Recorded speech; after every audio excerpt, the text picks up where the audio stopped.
Something that's come up on the show a lot is talking about fuels. Mm-hmm. So could you walk us through the full-on fuel selection for you to choose the best fuel for you, what you're running, whether it's your engine and your series, and talk about those parameters? I think we would start at the top. What would be the best fuel to run if you could?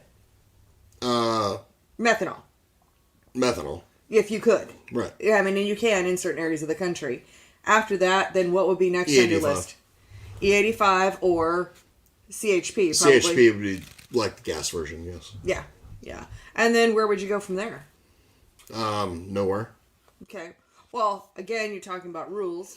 So I'm just trying to... Okay, all right. I'm just trying to lay out the hierarchy of fuels for customers here, you know. I mean, so it's like a different area parameters. where you have to... You're not allowed oxygenated fuel or any of the above. Then probably like a 98 octane race gas of some sort. Okay. Yeah. Gotcha. And that's for like 602s and 604s. Great.